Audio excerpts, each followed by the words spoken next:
What is going on, everyone? It is happy Bitcoin halving day. We are hours away from the new supply of Bitcoin being cut in half. People have been waiting on this day for a very, very long time. And there's a lot of assumptions as to what will happen after the halving goes down. I'm going to let you guys know some of you are going to be right and some of you are going to be wrong. The question is, which one of you? And there's a lot of you that I think are going to be disappointed if you do not have every perspective about what could happen after halving.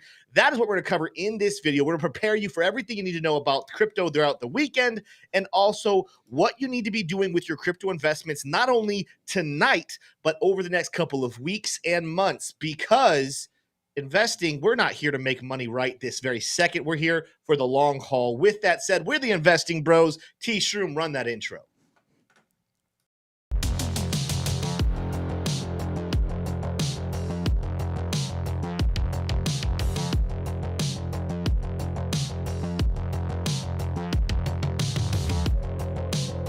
Wow, we got a lot of people already in here, T-Shroom. 112 people already here, and we're 1 minute into the show. That means people are very excited about the halving. And I don't want to necessarily rain on anyone's parade. I just want to go ahead and give you guys in today's show a healthy perspective that there's more than one possible outcome. And the truth is the most likely of them is one that a lot of people in the crypto space are not prepared for. But before we do that, I do want to, we're going to introduce T-Shroom here in a second, but give a special shout out to the sponsor of our show today. That's iTrust Capital. You can share my screen here, T-Shroom. If you guys want to invest in crypto and you want to take a good advantage of all of the massive price increases that are coming over the next year, but you don't want to give a dime to Uncle Sam, if you're an American citizen, you got to get iTrust Capital right now. This is a way to invest and put all your crypto away for a long term and be able to take out the profit tax-free. You can do Bitcoin, you can do Ethereum, you do Cardano, you can do Solana, AVAX, you name it. Most of the altcoins that are your favorite, you can go put into a Roth IRA today. Thank you to iTrust Capital. Check them out, link down below. Now I want to introduce our co-host for the day. You've seen his face. You've seen his board control of the switching. His name is T Shroom, and he's one of the greatest guys that I've ever met. T Shroom, how are you feeling today? Well, I'm feeling better than I deserve, Tim. It's been a busy day. Who knew that it'd be very busy in the world of crypto? Who knew? On the day of the halving? Who knew? Who could have ever predicted this? Well, it's good. Got a great weekend planned. Going to go see some little ones in some theatrical performances down in the metropolitan area of the Tampa Bay. Go Bucks if you're into the Bucks. Yeah, so got a fun, relaxing weekend plan.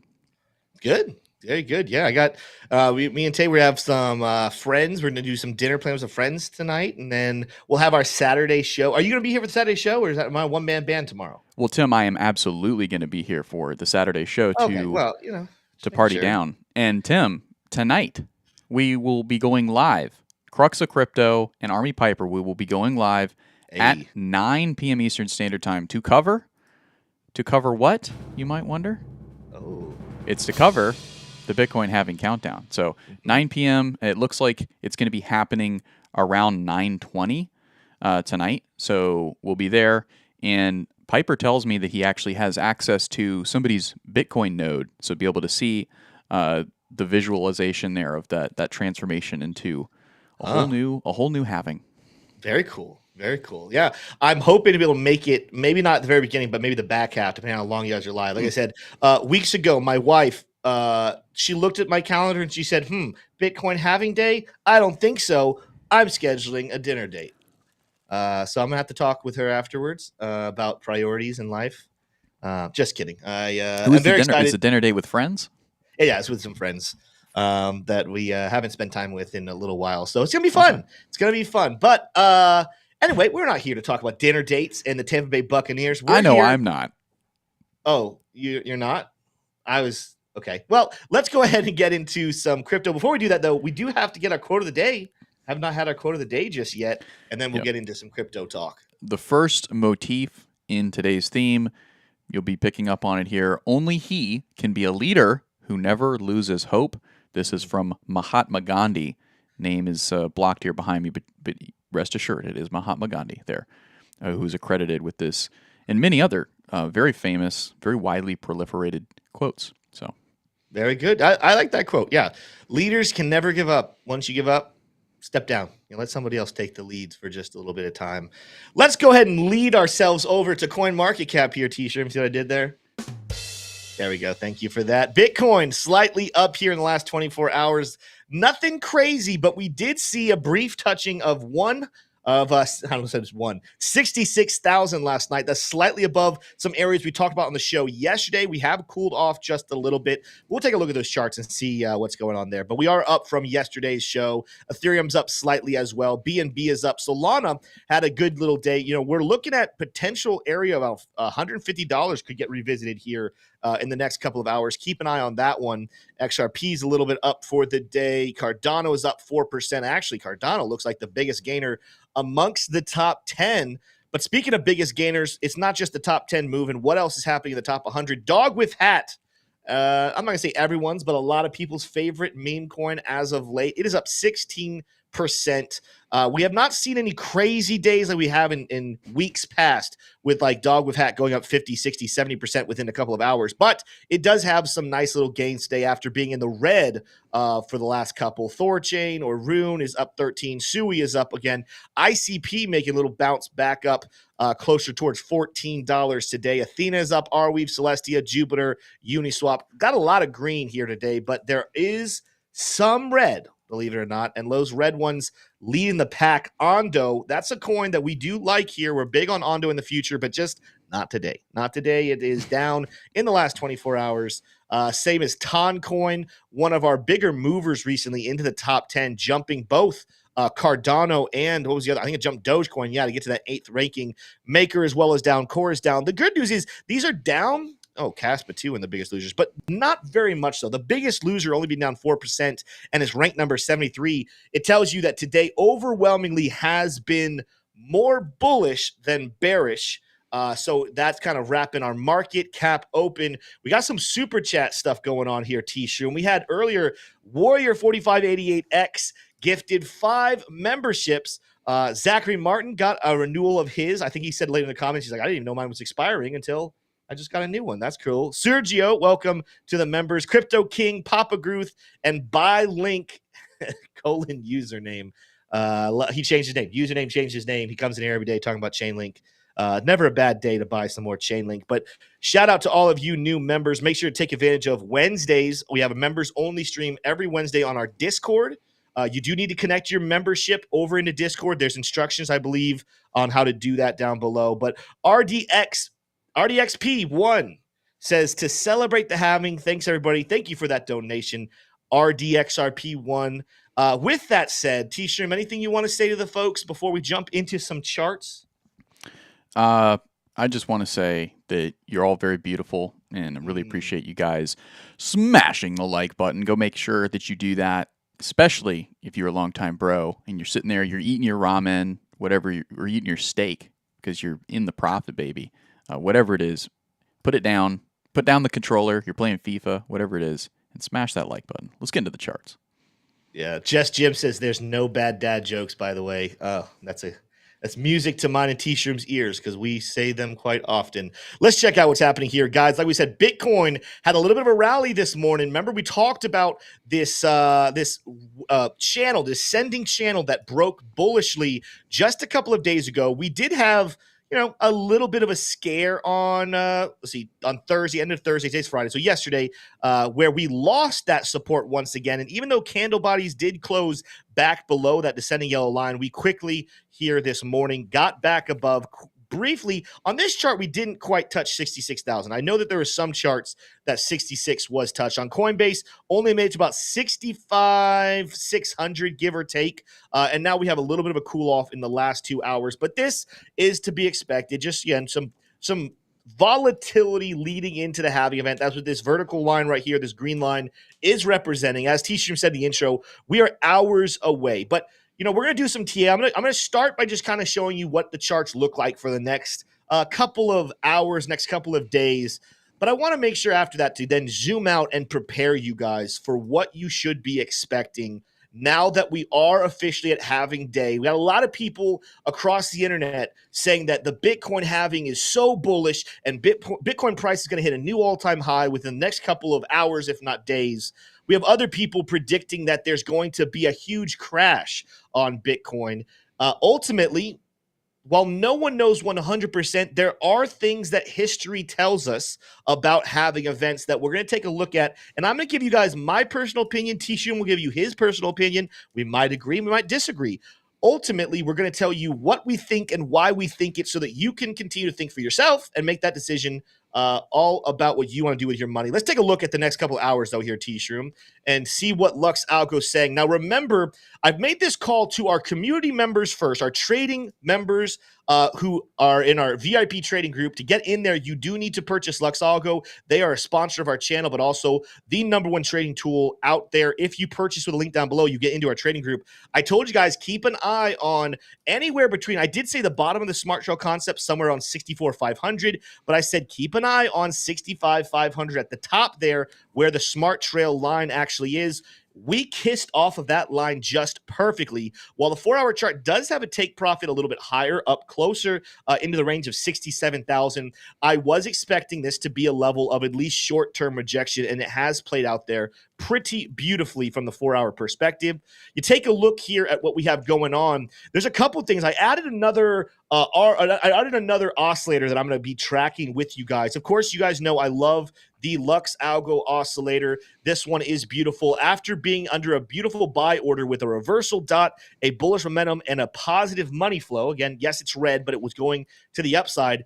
That momentum is slowing down. You guys can see the money flow is now going sideways. We're rounding off, even though we're still under bullish momentum right now, we're rounding off on our oscillator. We have recently received a red dot. So while it's not the right time of the 4-hour chart to say, oh, the 4-hour chart is saying we need to short this and go to the downside, it is saying that the bullish momentum is coming to a little bit of a stopping point. You're going to see the MACD is kind of reflecting that even though we're going to the upside, we're getting a lighter histogram here on the most recent 4-hour chart, which is a sign of slowing down momentum. You also have the RSI starting to keel over. It did break 50, so a bullish act here on the 4-hour chart, if you guys are following along with the TA, would be to see, can we come back down on the RSI and hit the 50 line and have a bounce and go back to the upside. But this one I'm adding today, we've used this before, but I want to bring it back and use it more often. This is the Stochastics RSI.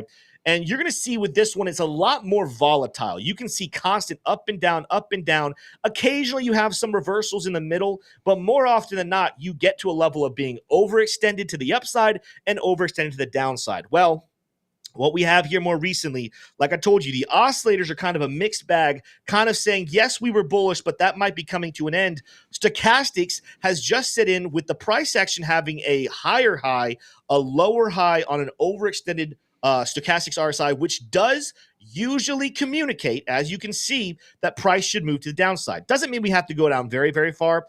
I'm thinking potentially to keep your eye back at around 61, maybe 62,000, give or take, just retrace, set ourselves a little bit of a higher low right here in a shorter term uptrend. But that's kind of what you're seeing there with Stochastics RSI. Anyone who's thinking, man, should I be entering a long on Bitcoin? Well, the 4-hour is saying, hey, the bullishness is coming to a close, and overwhelmingly we're overextended on Stochastics RSI. Let's see and wait for the stock RSI, you could call it, to get back down to lower overextended levels to the downside, and that would be our trigger if we do see bullishness from the rest of the chart to go ahead and go to the upside. So a little bit of hesitancy as we get closer to the halving event is what we're seeing on the more micro side of the TA with Bitcoin. But now let's go ahead and turn off Lux Algo. Thank you to them again for sponsoring the channel and for killing it in the trading game. Let's talk about the long-term perspective of what you should be expecting when it comes to our Bitcoin halving. This green line's a little off. I'm gonna have to just move that here just a little bit. Let's go somewhere right in there. Boom. All right, so we're literally about to run into this level. Let's actually go to the daily chart here. There we go. The daily chart, we are hours away from that level. And a lot of people, like I said a little earlier, are expecting either A, for there to be a massive rally or a massive dump. In fact, yesterday we ran a poll where we had, T-Shum, I don't know if you knew this, 480 people voted on our poll in yesterday's live show. And while a couple of people said sideways, the overwhelming votes went to pump or dump, with the majority of them, I'll say, I think it was something like 40% went to, or 45% went to the dump. It was like 38% went to pump, and then whatever the math is there, it's going to be 20 something, said that we're going to move sideways. Well, I want to let you guys know, like I said, some of you I think are going to be right about this. Some of you are going to be wrong about this. Some of you are looking at T-Stream's screen. Some of you aren't looking at my screen until right now when he puts it back on. Boom. All right, there you go. You're looking at my screen. Some of you are right and some of you are wrong. I'm going to give my opinion here, T-Shroom, and I want to get yours afterwards, but I'm going to explain mine. I am of the opinion that I think overwhelmingly the next couple of months, I'm not even talking about the next week or the next 2 weeks. I think the next couple of months are going to be more sideways than you think. There's a chance that we barely set a new all-time high, but don't do it in a very sexy way. A lot of people want it like a very explosive new all-time high. I think there's a chance that doesn't happen. There's a chance that we drop below 60,000, but maybe don't go a lot lower. You guys know we're keeping an eye on that 55, 56,000. But as a whole, that's really not that far of a dip. I am very much anticipating probably until at least June, if not July, which means more than a month, to see price action something along the lines of this. Don't pay attention to this exact price action. I'm just kind of doing random stuff here, but maybe we come down here, hit that 55, but then just bouncing. Maybe we set a new high, we kind of trade up here, but ultimately we just keep going sideways. And I went very long. That takes us into April, guys. So I'm gonna have to delete this real quick. That was very aggressive. You get my point here, though, that I don't think that we're going to be seeing very explosive price action for a while. I think we got to wait till June, July, and then we'll slowly set a new all-time high and then start to take off later on this summer, maybe even early fall. Last night I made a video letting you guys know about altcoin season. Everyone's been asking, when is altcoin season? Well, in the video I made for you last night, if history repeats itself, and a lot of things are repeating themselves historically other than Bitcoin hitting a new all-time high, we really should not expect the Bitcoin market to take off like crazy until December of 2024. That doesn't mean altcoins won't go up. It just means they won't go up like crazy. And now I'm going to explain to you why, because some of you might be saying, all right, Tim, cool story, bro. Why are you saying this, though? You haven't made an argument other than what your opinion is. Well, the reason why my opinion, and that is what I want to clarify, guys, I don't have a crystal ball. I'm here to give you my opinions, but I feel like, oh, what was that? That was just some great background music for you saying opinion more than five times in a minute. Continue. The reason why I have the opinion we will trade sideways has to do with the history of all of our halving events. This is back in 2020. We've looked at this a lot recently. It sounds like T-Stream's dogs 100% agree with me. They want to make sure you guys understand that. But take a look here. After falling in COVID, we rally into the halving, have a slight dip a couple of days before, and then look at this. Do we barely set a little bit higher high there, but we don't set a new high for the cycle? Look at how long the price trades sideways and doesn't set a new high for that bull market until all the way. This one, it happened May 11th. We don't break the new highs for the bull market until November of 2020. Am I predicting it's going to take that long? Not necessarily, but I do want to make the point here that months, not days, not weeks after the 2020 halving, but months after the halving, while there were bullish days and bearish days, overall, the price action did not do anything that crazy, that sexy. It stayed sideways. All right, so that's just one example. Let's go take a look at ones before that. Oh, would you look at this? This is all the way back in 2016. Now, this one's a little different, but stay with me on this one, right? So we're rallying into the 2016 halving that happened on July 19th. 2016. We have a big rally up right before the halving, a couple of weeks. We have a little bit of a pullback. We set up some lower highs into the halving, but overwhelmingly, we trade sideways into it. We trade sideways for about a week after, have one nice big dump with a nice wick, which if we're going to hit that 55, or even if we're going to hit the 48K, which is technically possible, I think we repeat history like this, where yes, we start to fall, but most of the blood is done in one day, and then it kind of pops back up to the lower levels of the sideways price action. And then look at this. We had our halving in July.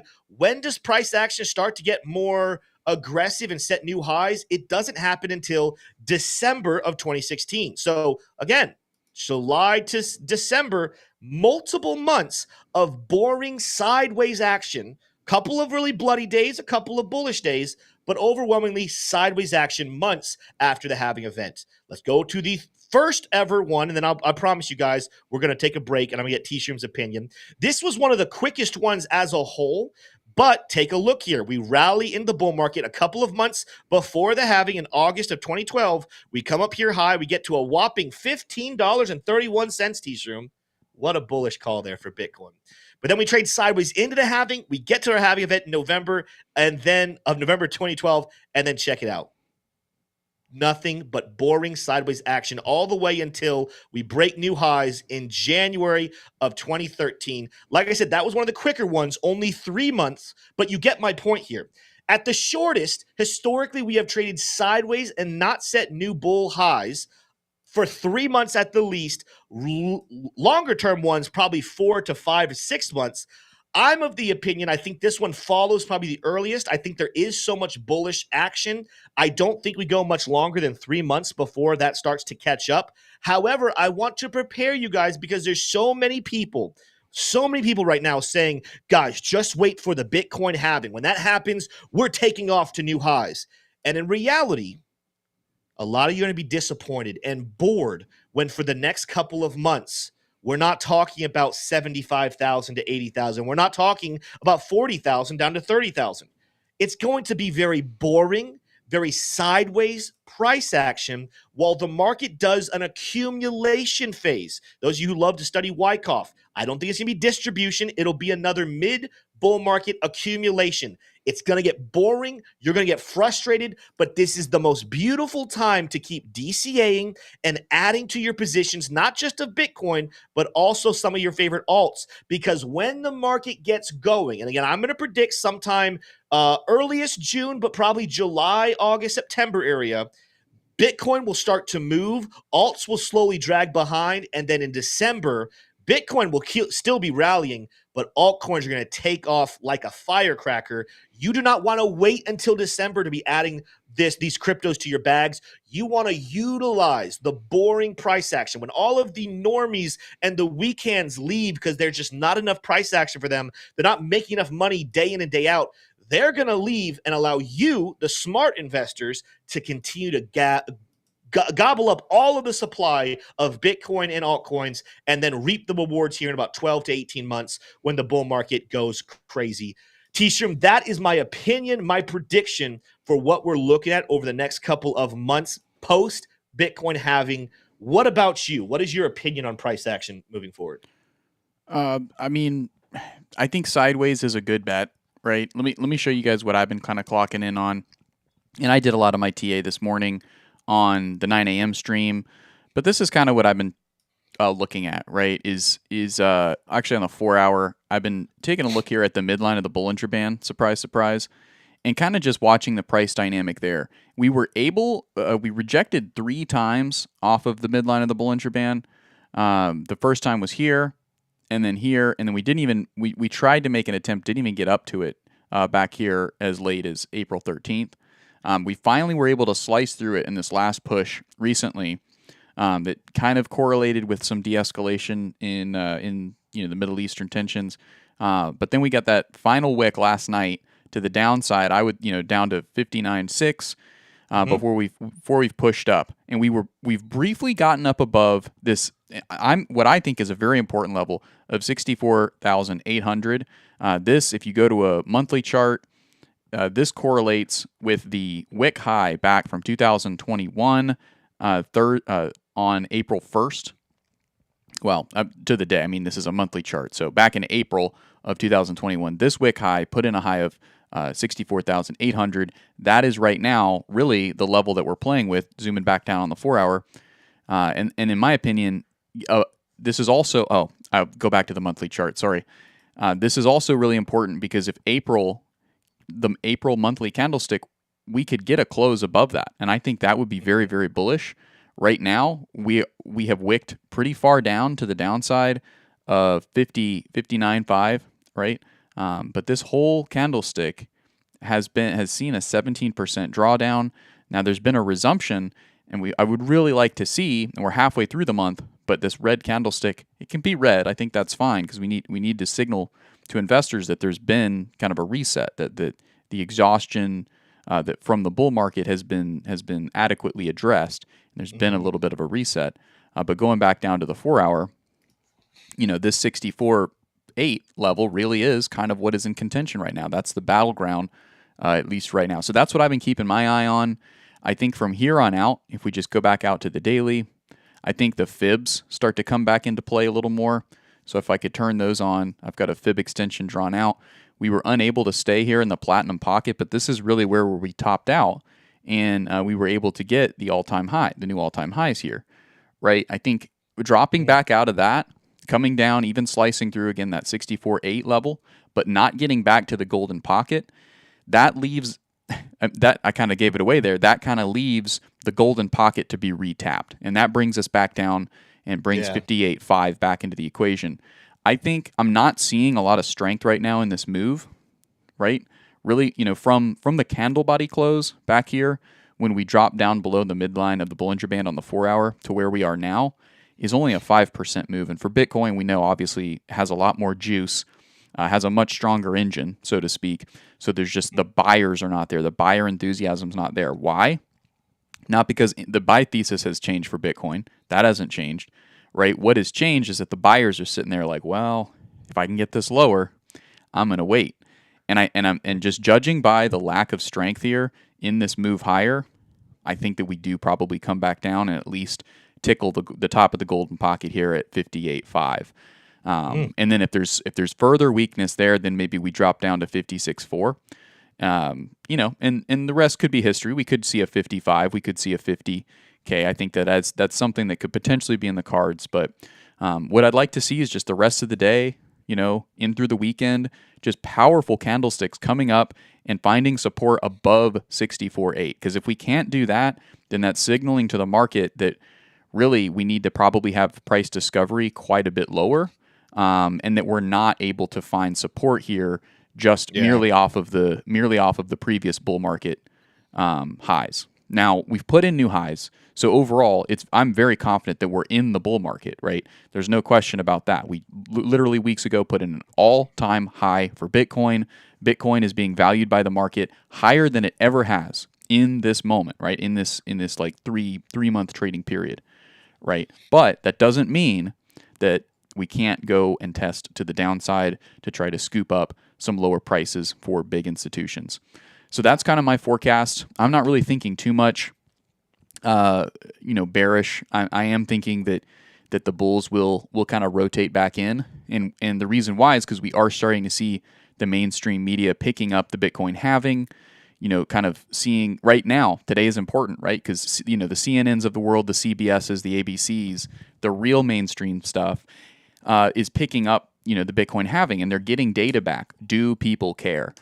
And I think initially people are not going to care, just the average suburban housewife, the punk 15-year-old skater, whatever, is probably looking at the Bitcoin halving and just like, I do not care. Bring me TikTok. I want to see the dances. I want to see the skateboard tricks, whatever it is. But eventually that will permeate into mainstream culture when some percentage of the normies are like, hey, I'm going to buy this thing. And then all of a sudden, right, they're making money or they're understanding the thesis and then they're orange pilling their friends. And, that is a self-fulfilling prophecy of price go higher. And next thing you know, people who've invested only hundreds of dollars are making thousands of dollars. And it's just a compounding effect. And next thing you know, we're at $250,000 per coin in Bitcoin. That's at least how I'm thinking it's likely going to go. And it all starts with these headlines, right? CNN saying the halving, Bitcoin BROZ World Cup is nigh, right? And that's kind of what it feels like today, I suppose. Yeah. New York Times saying countdown is on for the Bitcoin halving. Bitcoin aficionados are hoping that a scheduled reduction in the number of new coins going into circulation will cause the price of the cryptocurrency to skyrocket. That's the New York Times. CNBC, Bitcoin rises to 64K in the final hours before the halving. And there was one more here. Bitcoin halving isn't a big deal for long-term investors, but may have a huge impact on one key group, says Columbia professor. So some Columbia professor getting a nice little distribution here for their opinion on what ends up being, if you read the article, what ends up being just, the miners. A lot of miners are going to get hit, and some of them are going to not get hit and be wildly successful, in my opinion. clean spark. But overall, very bullish. We're here. We're seeing what we needed to see to expect kind of this the self-fulfilling prophecy of Bitcoin from a retail adoption standpoint. We're seeing those mainstream headlines. Now, there's a chance that they cast this net by mainstream media as a profit-seeking institution. In case you're unaware, they cast this net. If they don't get clicks, if they don't get interest, all right, then that could potentially have a muted effect, right? Mm-hmm. But my guess is that they will get some interest. People will be interested in it, and then that self-fulfilling prophecy, that snowball effect, will go ahead and start to take place. So, yeah, somewhere in that soup of analysis is perhaps an actionable thought. An actionable insight, but I'll give you one. We have some super chats to read here in a second. While you were doing that, for visual sake, and people, if you guys want to copy this on your TradingView account, go ahead and do it. I'll show you the numbers, and of course, you can come back and get to it. Share my screen here real quick. Based off of what T-Shroom and I are kind of talking about, two different boxes to keep your eye on, and then kind of a middle zone. The large box, obviously, we've come as high as 73,700, and again, we're talking about potential movements down to 56, 55. I could lower this just a little bit more, kind of come into this range. Obviously, you're definitely going to want to buy if you see this little number here, but the most recent heavy amount of accumulation where I expect more than 90% of the next couple of months price actions to be is going to be between 60,600, give or take 61, and about 71. This is where already, since back here on March 2nd, most of the price action is happening here with several bounces right here around 61,000, several rejections right here around 71. And then you kind of see this middle part right here around 64,500, give or take. Look at how many touches of support and resistance have happened here. We reject there at first back in February. We use it as support several times in the bouncing. We're recently kind of using that zone as resistance. As a whole, I think this is what we're talking about. Accumulation, all of this is good accumulation. Obviously, the closer you can get, if you get an opportunity down here at 55, I would say it's probably wise to take advantage of that. But really speaking, 60,600 or 61,000, great buying opportunities. And then anything I would say below 64.3 is a great buying opportunity. If you're looking at scalping, if you're looking at trading, you're asking, man, how high can we get? What's the level right now that I should feel comfortable potentially scalping a short position? Well, when you get up here to 71, you probably should feel decently comfortable about scalping. You, of course, want to see some confirmation with other signals, but don't be surprised. I have this going until late August here. Don't be surprised to see for the next little bit. I don't know why this is glitching weirdly. I don't know. Don't be surprised to see price action stay within these boxes and most realistically stay within this yellow box here.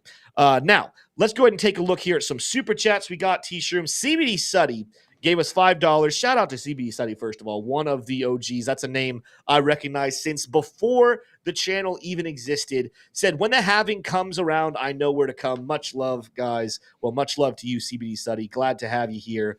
Matt C. also giving us a pink super chat, guys. That means some money came in here. $50 saying, happy having bros. This community is going to change lives for the better. Much love to you all. Thank you so much, Matt C. And the thing is, I completely agree. This community is amazing. There's a lot of amazing communities in the crypto space and the YouTube space. I really do enjoy getting to be a part of this one. And what's crazy is I'm very honored and humbled to be one of the faces of it. You guys get to see mine and T-Shroom's face all the time. But I love like the members streams where I get to see some of your guys' faces and the names like CBD Suddy and Matt C. and these guys that have been around for so long. And even the newer comers, you guys coming in here every day. I want to let you guys know, it encourages the crap out of myself and T-Shroom. Like, it's saying is like, if we only had like one person show up every single day, we might not keep this channel going too much longer. But we have over 400 people in here right now. We keep coming back because you guys are such amazing supporters. And even though I think some of you are going to say, well, we love learning from Tim and T-Shroom, I want you to know, getting to hear your guys' thoughts and your opinions, I learn from you guys as well. This isn't a one-man or two-man show. This is an entire community. We are all people who are looking to build generational wealth to impact our own lives, our families' lives, and our future families' lives. And that is because we're a whole big family, not just two guys on a computer screen. So shout out to all of you for sure. Make sure we're going to transition here. Again, T-Stream's brought up some articles, but we'll cover some more news. We'll have some Q&A towards the end of the show, do some TA on some of your favorite altcoins and other things you guys are looking at. But make sure you smash the like button. If you are new here, thank you for choosing Investing Bros. Consider subscribing to the channel. We are very, very quickly growing. And you want to jump in here early. I'm thinking we're going to be at 20,000 T-Stream probably within the next couple of weeks at this rate with how we're growing. Be one of the first 20,000 subs right now. Patrick Pasilis said, what are your thoughts on Velo? You know what, Patrick, we're gonna have that down. Community, help us remember that. We'll do that during the Q&A section.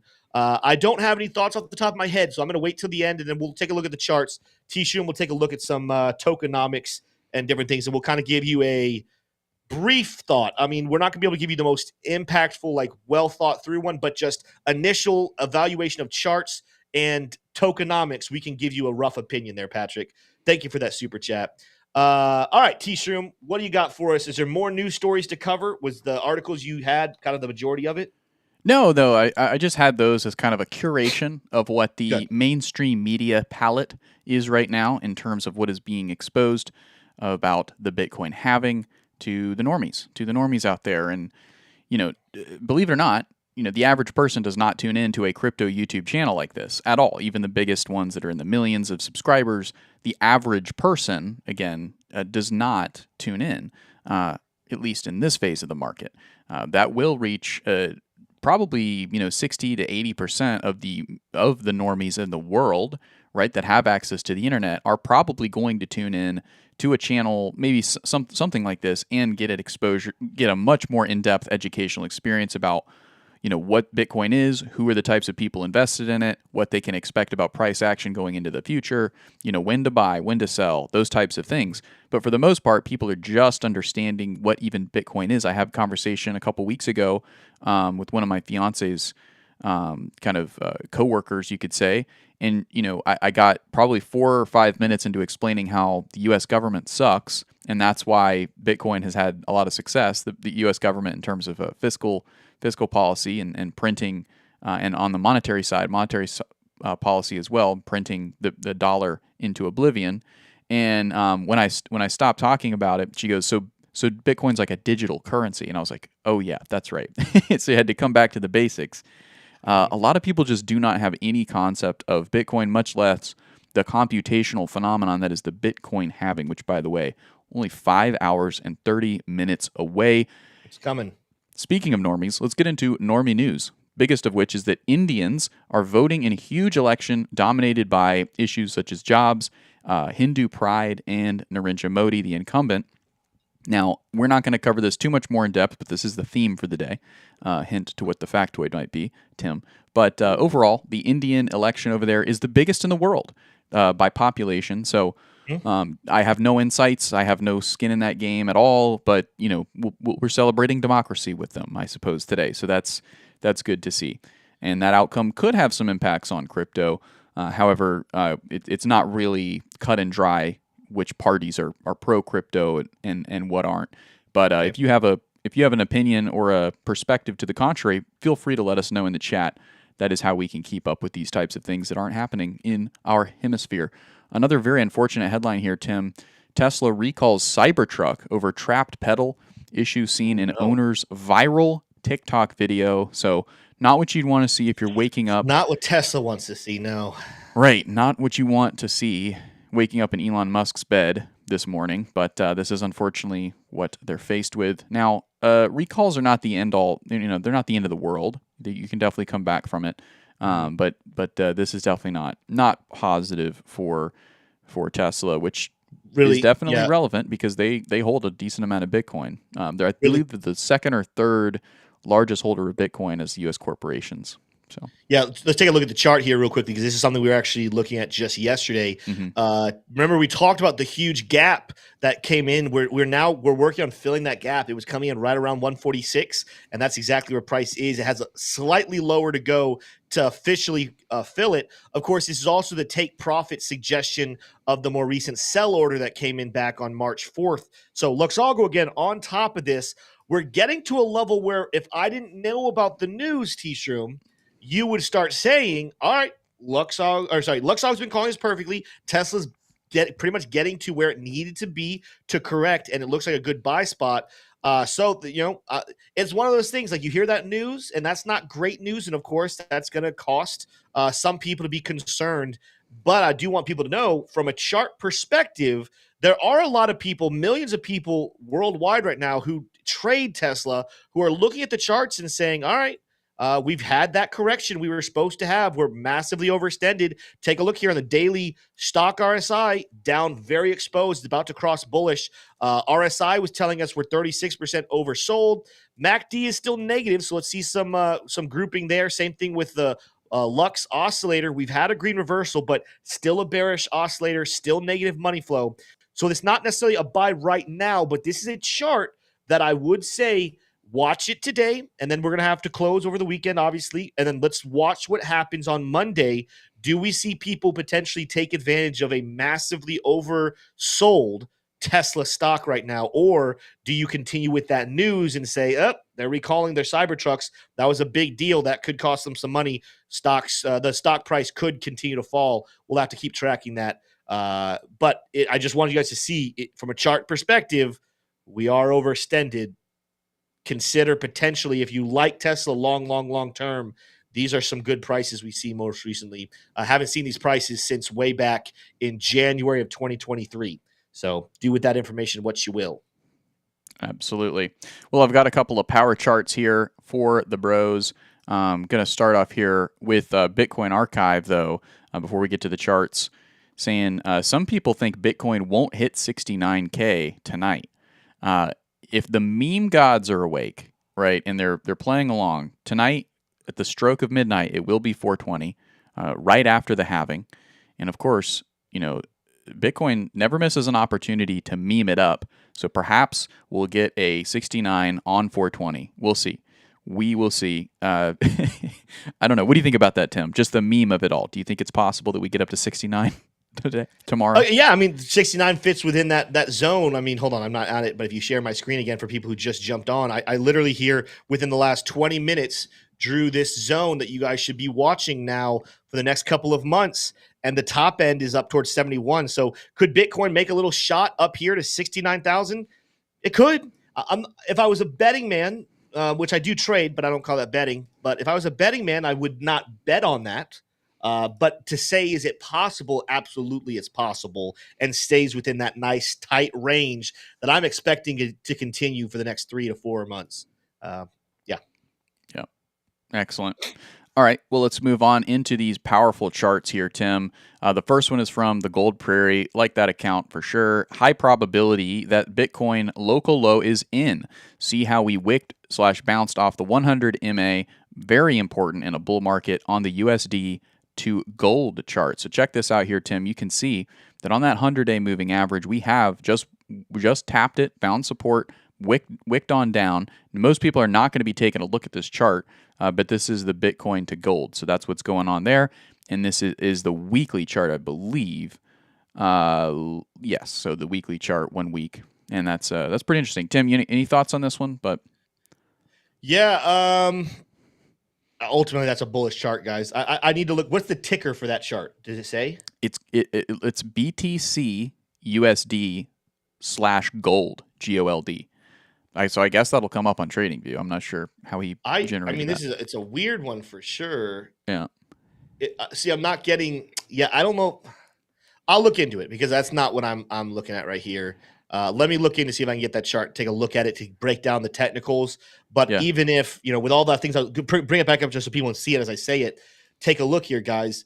Bull markets do what? Set higher highs and higher lows. Well, we're on a low right now. You guys see that? I don't know if you can zoom in further on it, T-Shroom, but look at that gnarly looking wick at the bottom of this candle. Now, the one before it had it as well, so it's too early to say with confidence like that means it's the bottom's in, but ultimately, we could drop all the way back down to where that 20 is and still feel overwhelmingly bullish long term or next couple of months about Bitcoin outpacing gold. I know Peter Schiff is probably looking at this chart and saying, see, Bitcoin's done. Gold's taking over. But I don't know if he's that good of a chartist because that is what a bullish looking chart looks like. It just is on the red part of the bullish action. Yeah. Yeah. Okay. Well, so we'll move on. We got some more charts here. One more from you from Crypto Rover. The more liquidity is entering the market, the higher Bitcoin will go, is what it reads. And you can see USDT market cap is swelling here. The last time we saw this divergence happen, there's a swell to the upside for USDT and a quite a sizable pullback for Bitcoin. That was back in late January that we saw this pullback all the way down to, I can't remember the levels, but something like 37. And then we had a huge move higher that was followed by brief consolidation and then another move higher. So this is something to definitely keep in mind. This would be a strong argument for a big bullish movement, maybe up to 69K to kind of fulfill this meme prophecy. But I wouldn't bet on it, right? This is just a kind of a bullish indicator that could play out, or all that USDT could just continue to sit on the sidelines. It could rotate into Cardano. It could rotate out of crypto altogether and go into Tesla. Who knows? But that is definitely interesting to see all that money on the sidelines, just waiting, just licking its lips, hoping for a little bit of a lower Bitcoin. T-Shim, I found the chart, so we can actually take a look here. Cool. Yeah, so kind of like I said, not only is it getting close to reversal, like Lux Algo is calling this one pretty beautifully. Nice. There's a couple things here you could actually kind of take a look at. Fibonacci here most recently on the most recent run. We're coming down. We're hitting that 0.5. Could we go lower and hit 23 right here and hit the golden pocket? Absolutely, we could. So by no means am I going to say we have to reverse right where we are, but take a look at that nice fat order block we have in there where a lot of these sellers will be exhausted. That is a good sign. It also will take us right to the first level of that take profit suggestion that Lux Algo printed way back here on March 16th. So Lux, this is a chart. This is the first time I've ever seen this chart, right? Lux said back on March 16th, guys, it's time for gold to outpace Bitcoin here. And it didn't lie. We've come down here. We're about to hit that take profit in a very beautiful way from a chart's perspective. But you come over here, like I said, that's looking bullish, like we're hitting support. Take a look at our oscillators. Let's just look at the Lux oscillator where we had our green reversal. We have our very big bullish dot. That's key. Look at the size difference here. The bigger, the better. Bullish momentum dot, and the money flow still below that bearish threshold, but starting to curve up. I do want to see it get above that threshold before I feel confident, but we are seeing the trifecta of positivity, of bullishness, to say a potential, long here is the wrong term because I don't think anyone's really trading Bitcoin over gold, but to say that Bitcoin should start outpacing gold, that flash just happened right there. The MACD is turning light red and the MACD's bottoming out. Same thing with RSI, and so same thing with stochastics RSI, where all of these are sitting overextended, and it does look like we're hitting some big support right here where Bitcoin could resume going back to being more powerful than gold over the next couple of weeks. What that means is both Bitcoin and gold probably go sideways, but ultimately more money flowing into Bitcoin than, say, into gold. Absolutely. Well, heading back over to my screen, we're not going to leave the charts. We're still on TradingView here, but this is the NASDAQ Composite. After putting in, I believe, an all-time high, new all-time high here up at 16.5, we've seen a breakdown through the midline of the Bollinger Band here on the weekly chart. Now trading at 15,275, the NASDAQ Composite. Not looking good. A lot of this likely due to Nvidia here. Nvidia seeing a huge sell-off. Let's see, down more than 22% here in the last couple weeks. This candlestick alone, let's go to the daily chart and just see how much it's down just on the day. From the wick to the live price, down 9%. So actually outpacing Bitcoin to the downside today. You have the stock market down, the Nasdaq's down more than 2%, while Bitcoin's actually up 1%. Is that a clear rotation out of equities and into the king of cryptocurrencies? Perhaps, but more than likely isn't ultra related. Weekend trading will kind of clarify if that's the case or not. And then one final story here, Tim, before we get into the factoid of the day, brought to you by iTrust Capital. U.S. House to advance a $95 billion Ukraine-Israel package towards the Saturday vote. This has not been voted on yet, right? But this is kind of the number, close to $100 billion in American money going over to Ukraine and Israel to aid the conflicts there. Of course, this will likely trickle into inflation. And this could potentially be the runaway inflation. I mean, this could be kind of the indication of why we saw the IMF come out earlier this week and say, hey, the fiscal policy for the United States is unsustainable, right? And that's after the Federal Reserve Chair Jerome Powell came out a couple months ago, but taking a 60-minute spot on CBS to say something around the same things. The fiscal road that American spending is on is unsustainable. Getting a headline like this is kind of illustrating very clearly why it's unsustainable. So we'll see. We'll see. Of course, there's tons of conspiracies that can be drawn from this type of movement. This isn't the channel that does that. There's plenty of out there that do, but we try to keep it grounded. We try to keep it realistic to what exactly is going to, at the end of the day, impact your crypto portfolio. So overall, Tim, what do you think about that spending package? Do you think that it's going to go through? Do you think it matters at all? Oh, are you saying will they approve it and end up spending that money? Yeah. What's your prediction as a Washington insider? I'm going to make a prediction that applies to almost everything that ever happens in Washington. Okay. If there's a smart thing to do and a dumb thing to do, my prediction is the dumb thing will be done. In this case, the spending of more money is pretty dumb. So my money is on that's the solution that's going to end up happening. Fight me in chat if you disagree, I guess. Someone mentioned a super chat. Looks like your guys' channel will hit 1 million views about the same time of the halving. That's news to me. Are we about to hit 1 million views? Probably the next halving, I think, is what he's talking about. He said about the time of halving. Congratulations. I mean, he didn't say next halving. Don Quixote, thank you for the super chat. I'll have to look that up. I wanted to go back and backtrack here just a second, T-Shroom. To the story beforehand, Nvidia. A lot of people freaking out. Bituendo says, I'll fight you, Tim. All right. People are freaking out about Nvidia. Take a look here at my screen. We had a sell order on this with a nice smart trail concept, but a take profit slightly lower. Both of those have been lost. So that's 2 levels of support that have been lost pretty strong here on the daily chart. Where's the next level to keep an eye on? Well, our green support cloud is climbing and getting closer to an order block that was going to bring us back down here closer towards $660 per share. Now, I want to put that into perspective, though, everybody. That would be a pullback of only 30%. When you zoom out here, let's turn off Lux for just a second. When you zoom out here, this is a project that really has had no big correction. How big is this one right here? It's not large, but it is something. 21%. Nvidia really has been rallying since back in October of 2022, has really rallied 800% with very little correction whatsoever. So anyone freaking out and saying, oh, this is the end of Nvidia, well, I think it's convenient that they're taking advantage of the news. But as a whole, Nvidia is still a very bullish project. Just when in doubt, zoom out. This is a project up over 800% with no major correction during that timeline. A 30% correction, as I just kind of pointed out to you guys, not a crazy expectation for a healthy bull market. And that's kind of what we see the charts kind of playing out right here. Don't be surprised to see Nvidia slip more.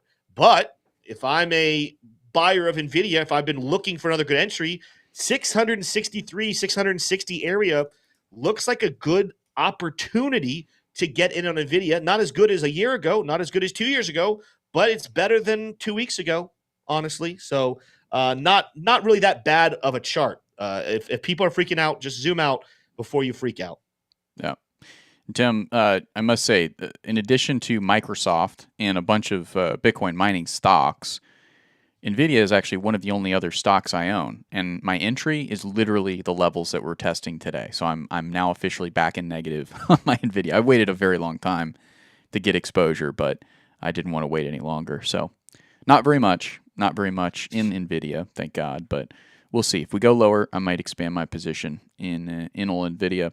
Well, speaking of expanding your position in investments, iTrust Capital is a great way to go ahead and avoid having to pay maximum capital gains taxes and actually end up paying much less, saving a lot of money in taxes for crypto and precious metals investing. Head on over to our link in the description.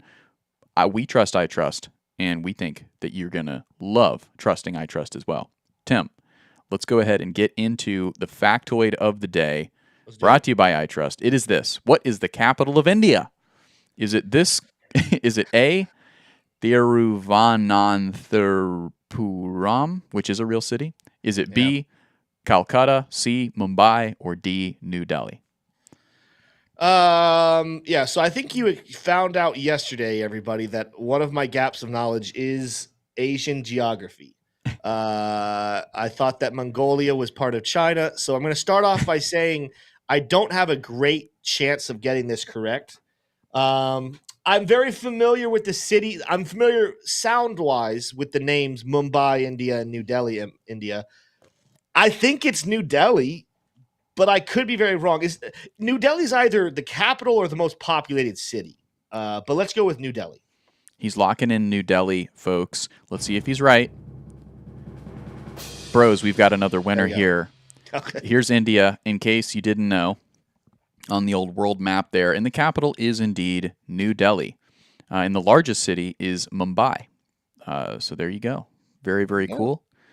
And, you know, why the capital of India? Well, it's because they got a big vote coming on today. So we wanted to give them a little bit of credit there. Give them a little spotlight. Shout out to all of our Indian friends. I think we have a couple. I don't know if we have. We definitely at some point we'll get like how many billion people live there?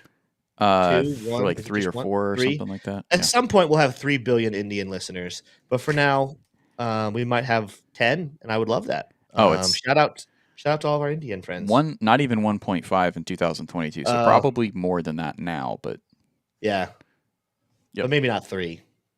Probably not 3. Probably not 3.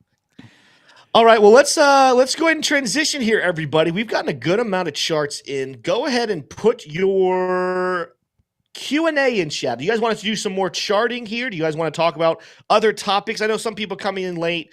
If you guys are asking the question, what is Bitcoin price about to do post-halving?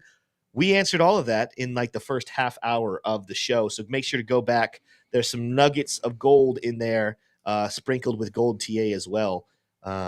Speaking of gold TA, while I wait for people to put some chat here, we did Bitcoin over gold, but I want to show you guys something else about the gold chart and why we probably will see Bitcoin outpace it, even if Bitcoin goes sideways.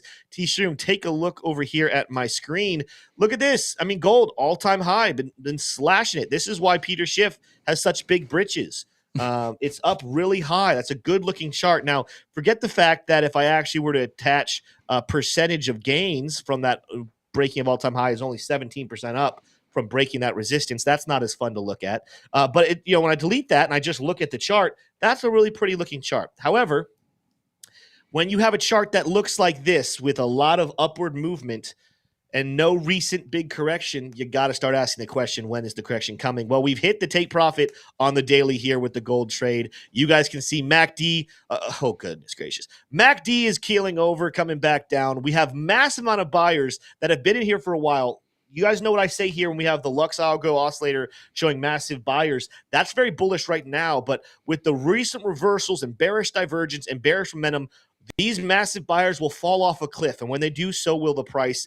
Probably, if I was a guessing man, coming back down to retap, maybe turning the former resistance level into support. So maybe you come back down towards 2070 or 2080, give or take. That's a pretty normal move. Smart Trail Concept going to come in here somewhere in the range of 2250. So keep an eye on that one as well. But gold right now overextended. So that's one of the reasons why I do think not only will Bitcoin go sideways, but I think Bitcoin over gold chart will move to the upside because I think gold needs to cool off here for just a little bit. It's overextended. Omar Torres says, I was the winner of the $100 in the Discord. Thank you, bros. God bless. That was awesome. Yeah, we announced that winner over in our Discord. That was our free group. By the way, we will be giving away $100 every time we hit a new 1,000 subscribers, but we're going to be giving away to Discord members. So make sure you join our free Discord. Also, watch shows to the end. We will not make announcements on what to do. Like, if you're wondering, man, I didn't even know there was a giveaway. How did I have entered? Well, you would have had to be here at the end of yesterday's show. It's one of the treats for all of our members who not only join the Discord, but also watch the show all the way through to the very end. Congratulations to Omar. We do need to get your wallet information, though, to get you that $100. But congratulations to you. And thank you for being a supporter of the bros. All right, lots of suggestions in here. Now, we had a super chat way back. I want to make sure we get it. Velo. That is the first one we have to do. Velo. Velo. Potato. Okay. Potato. Velodrome Finance is the name of said coin. Now, we're here on the daily chart. T-Shroom, can you, while I'm doing the TA, can you look into the details? When was it created? Because it's been on Coinbase since back in February of this year, so not that old. Let me see if another chart really quickly. Market cap rank is 431. So I don't like this chart. 431 market cap rank. Coinbase. Yep. Yeah. Cool. I'll look at this chart because it's been around since 2021. It looks like just made it to Coinbase here more recently. Mm-hmm. Now, as far as the technicals go, though, hitting our take profit level here. Probably, I'm going to guess we're setting up bearish divert. No, not really a bearish divergence just yet. So I spoke too soon on that one. But we are hitting our take profit and our red reversal cloud right there after a nice bounce, several good bounces off of our smart trail concept. So looking a little overextended on that side of things. Let's pull up the oscillators here. Recently, we did bottom out here on the stock. So it looks like we still have some room to go. And of course, we could surpass that take profit and keep going higher. You guys can see we're about to get a bullish MACD cross, a perfect bounce off the 50. The Lux Algo oscillator getting some excessive buyers in with positive money flow and positive momentum. We haven't had a green reversal flash in a long while. So I'm not necessarily going to say run and go throw all the money you have into a long scalp here. However, I wouldn't short this at the moment. I think there's a chance we make it up here back to the top of this wave, up to the top of the take profit back towards 1.7 cents because a lot of signs are showing more signs of positivity here over the next couple of days or next couple of weeks rather than negative price action. So anything you're seeing from your side of tokenomics and news that you want to bring up right there, T-Shirt? Yes, I do. Desperately. There is a troubling factor here. For being out for so long, the circulating supply is only less than 25% here. Not choice. Unless they have an excellent reason for this, I wouldn't say it's a full-on red flag, but it's definitely an orange flag. There are some legitimate reasons to have such low circulating supply. But what does this mean? It means that all of this supply is somewhere, whether it's behind an ironclad, protocol, like how Bitcoin has it, dripping from the miner, or it's just in an escrow account in the case of XRP. Not to throw too much shade there, but essentially all of this could be dumped on the market. Probably not all at once, but it could be, right? So that's usually not what you want. You want this to be a lot further closer to 75 or at least 51%. So that's probably the biggest orange flag that I see. Some positives is that it's on a lot of exchanges already, so it's got some good circulation. Qcoin, Gate.io, and HTX, Bybit. It's all over the place. Is it on Coinbase? Believe it is because you said you saw it on TradingView on Coinbase, but I don't see it here. But yeah, I had a Coinbase chart, so interesting stuff. This is weird. Omni Network. We have a super chat from Vanden. I don't know. The chart is nothing, right? So if you go to my screen here, that is the chart. It's not the 4-hour chart. So not going to be able to get a lot out of that.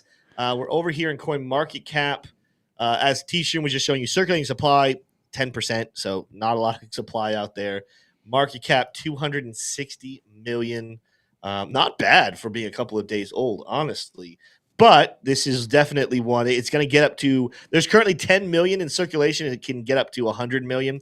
I like the fixed range. I do like that there's a cap. So let's give it the props where the props are due. But this is one you definitely got to do more research on, Vanden, however you say it, and see what the tokenomics are. Are those tokenomics spread out over the next 100 years or the next 5 years? That's a pretty big difference depending on what the price action will do there. So not really a strong opinion on Omni. I'm not going to be overly bearish, but I'm not going to be overly bullish on this one either. It's just too young, too new to really have a strong opinion on it. Let's see. Yeah. Good. Yeah, just looking at the website. I mean, it's a nice, clean website. What it's claiming to do is Omni is a blockchain purpose-built to connect all roll-ups securely through the use of restaking. Okay. So that is interesting. You know, if you're someone who's really big on the Ethereum layer 2s, you know, this could potentially be an innovation that you might be interested in. It's not something that really jazzes me up. I'm not bullish, I'm not bearish on Bitcoin on Ethereum layer 2s. Correction, I'm bullish generally. I think it'll do well in the bull market, that category. But it's not something that's like AI or gaming or something like this, RWA, that has like just a ton of bullish momentum. Mm-hmm. I think the names in layer 2s, especially in Ethereum, are kind of known, and a lot. I wouldn't say that the bull market is baked in by any means. There's definitely upside, like I said, but it's probably not the most exciting category. So we'll see. Thanks for letting us know about that one. Eye of Vandon. We had a good question from Bituendo asking what our thoughts are about the Dixie. We need to do more Dixie. And you know what? Okay, Bedridden, are you still here? Bedridden early in chat asked me to take a look at CME futures predictions for rate cuts. So let's do the Dixie, and then let's look at rate cut stuff. And I want to take a look there. Black said, Tim, community trade off my 100 for Saturday. Yes, Saturday show, Blackie Chan. All right, there's a lot of stuff to here. Blackie Chan just said, community trade, he won $100 from a giveaway a couple of weeks ago, and he said, you know what? Give it to the next guy and double it, or even let's see if we can do double or triple or whatever. We're going to do a live trade tomorrow.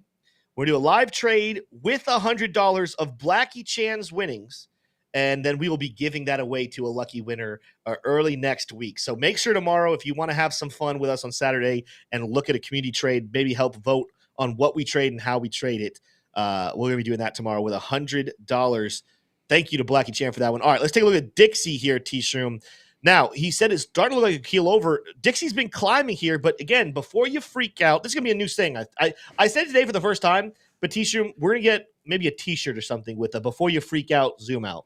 I like that. We're definitely seeing the Dixie get close to resistance just from a trend perspective, right? So if you go back to the high we had in November of 2022, and then you trace it to the two more like highs we've had recently in September of 23 and November of 23, we dip back down. We keep coming back down towards $100, but then we find support, and we're setting these slightly lower highs, right? So that's just the basics from the resistance. Let's turn on Lux Algo and see what we have. We're also hitting our take profit and a very fat order block coming in right here. Again, back up towards 106. So is the Dixie done? Maybe not yet. Let's see what the 4-hour chart says, a little higher, a little lower. Right now it's under a short, actually. So Dixie is potentially going to the downside.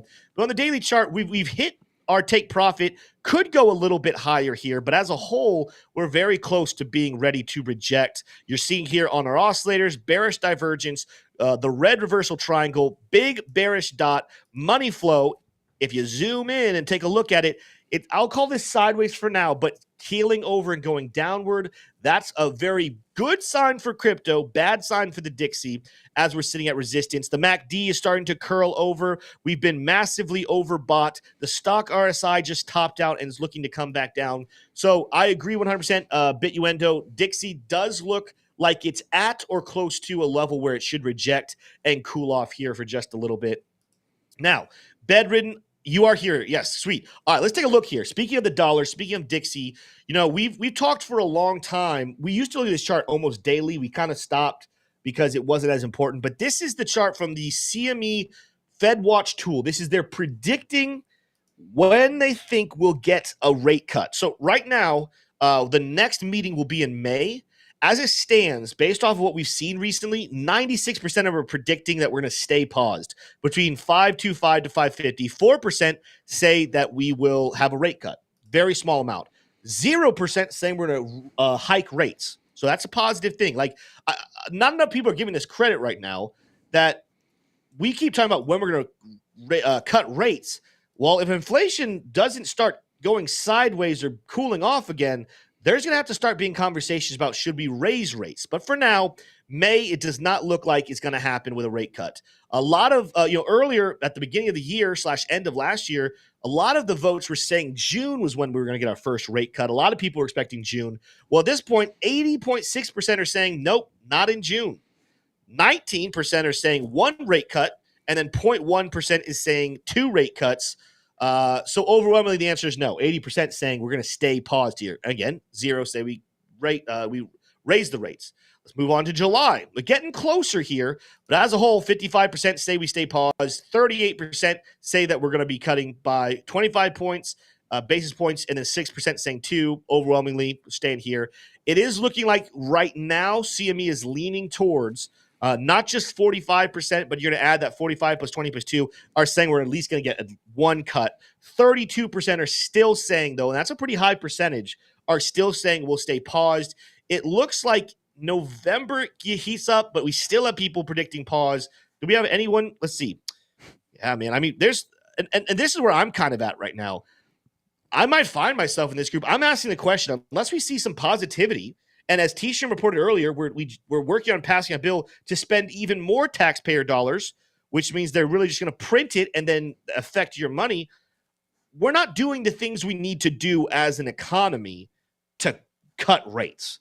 Again, the question I think is going to start slipping up if things don't get better. Should we be raising rates? But right now, the prediction tool is saying September. Let's watch what next month's CPI data looks like. Last one we're going to do here, we did get a super chat from Warrior4588X, says Link TA. And before, pull that up. While you're doing that, Tim, we would be remiss if we didn't utilize the wisdom that Caleb Franzen has imparted on us time after time. Whenever the CME futures tool is brought up, Caleb is quick to mention that this is a superior indicator of whether or not there will be cuts, which is a market, right, where people have skin in the game. This is the 6-month Treasury bill yield, and as you can, against the, not against, but in correlation with the Federal Reserve effective funds rate. Okay, so you can see here that the 6-month is at 5.3, which is what the interest rates are locked in at. So once there is a increase or a decrease in the 6-month, that's when that's a much better predictor, because the CME Fed tool is a little bit more flawed. Is it reliable? I still think it's still pretty reliable, but banks, big financial institutions, put their money where their mouth is, and if they think there's going to be cuts, then they're going to start buying or selling these bonds, and the rates will adjust accordingly. So right now, I mean, to be honest with you, 6 months from now, right, which is what these bonds are measuring, 6 months from now is October, right? So a cut before October, a hike before October, currently not being priced in by the bond markets. Very nice. Very nice. Again, we'll have Caleb Franzen on Wednesday. We'll do bedridden from here on out. We'll always take a look at that prediction tool on Wednesdays when Caleb comes on and get his take on if he thinks it's full of crap or if he actually agrees. Let's go ahead and do the TA for Link. Now, I want to address Drew P., and he's right here. I have in the past, based off of some analysis, made a crazy prediction on Chainlink that it could hit $700. Now, I want you guys to know, I have gone back, taken a look at analysis. I'm still very bullish on Link. 700, I've reevaluated, and 700 for Chainlink this bull market is going to be a little too high for me. I still think it's going high. Someone says $76. I think it goes higher than $76.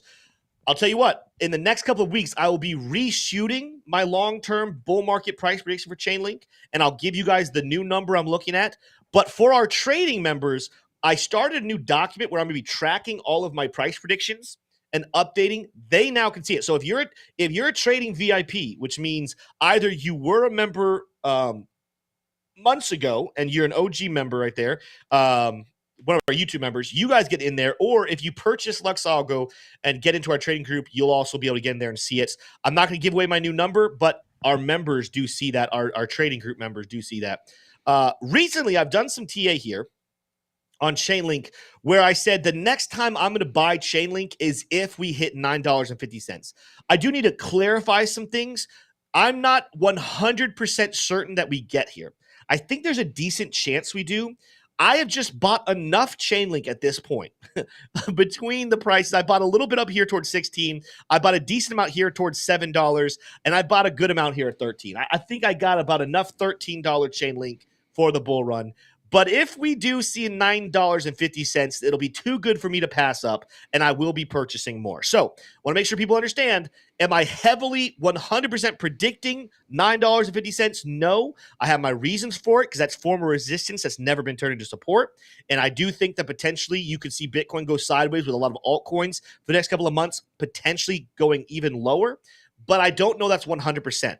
What I do know is if you don't have enough Chainlink and you think you need more, buying at $13.20 is very, very good. Let's take a look at what the charts are saying on the daily, and I'll even take a look at the 4-hour. This is one of the reasons also I think I was predicting those lower levels. We are seeing the green support band go lower. This is the second breakout prediction, right? The original prediction for Chainlink was here on 1360. We hit that level, but now we've reassessed, and there's a top end around $11, low end around $8.77, and of course the middle part coming in here towards $9.50. It is something to keep an eye on, but I want you guys to know we did hit our first take profit on this sell order way back on March 16th. We also are sitting on some very strong support here around the $13.40 mark. So that's where it kind of comes in, and it's like, all right, on the daily chart, it's saying we could go lower. Let's see what the oscillators are saying. The oscillators are actually kind of telling me we could get a bounce here. So $9.50, if it happens, might have to wait for a bounce back up to $17.50 before that happens because the MACD is about to curve and go bullish. We're low here on the stock RSI. We printed 100% oversold on the regular RSI. And then our Lux Algo oscillator, take a look here. Green reversal, bullish momentum, and that money flow is about to cross bullish back over the threshold. That should be positive. That would at least send us back up to our smart trail concept. And again, back up towards $17. 4-hour chart wise, let's see what it is saying. Did not get the bearish push here. But look at this. I mean, with this rally, this actually is a good call that the bulls really regained control on the 4-hour chart right here on $13. Again, keep an eye around, some bouncing levels. 14 to 17 is where the red reversal is. Smart trail concepts here at 14. We do have a take profit down here towards $11. But right now, it doesn't look like that's what the charts really want to do. And I showed you the daily charts going bullish. The 4-hour chart is bullish, but we are seeing potential signs it could cool off. So as a whole, sideways. We're going to go sideways, but the daily chart suggests sideways for the next day or two, but maybe the next week we get a little bit of a bullish bounce here on Chainlink, maybe back up to $17, $16.75 or so. But over the next couple of months, this is definitely still in play down here at 950. And my point with that video I made this week was if I see 950, I will reopen my bags to buy some more Chainlink. If it doesn't happen, I'm very satisfied with the amount of Chainlink I have at this current mode. I probably could get invested in some other things. Look forward to that series. Again, I've shot some price predictions in the past. I'm pretty much going to update every single one except for the Jupiter one. Every single price prediction video will have my 4 assumptions that go into the price. Tonight, I'm going to be doing a Bitcoin price prediction on the night of the halving. For all of our newer subscribers and newer people, I'm going to be telling you guys where I think Bitcoin price is going for the top of the bull market in 2025. Don't miss it. It'll be going out at 6 p.m. But with that said, we love each and every single one of you. For those who want to come back tonight around 9 o'clock, T-Shroom will be here, Piper will be here, Lux will be here. I will do the best I can to jump into that call as we watch the node of the halving event come to fruition. With that said, though, you guys have a fantastic night, a fantastic weekend. We'll see some of you guys tomorrow and the rest of you Monday. Adi.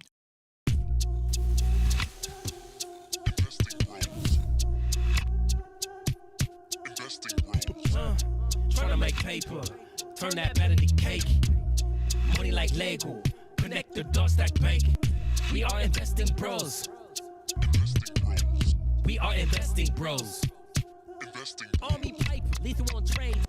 Entries and exits, worthy of praise. Tim, the professor of the TA. Shout it out loud on the PA. T-Shroom's news got the word. Doing better than what he deserves. Beamer, leave no evidence. Soon fly coop with his dividend.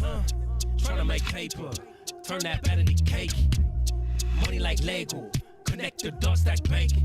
We are investing bros. We are investing bros.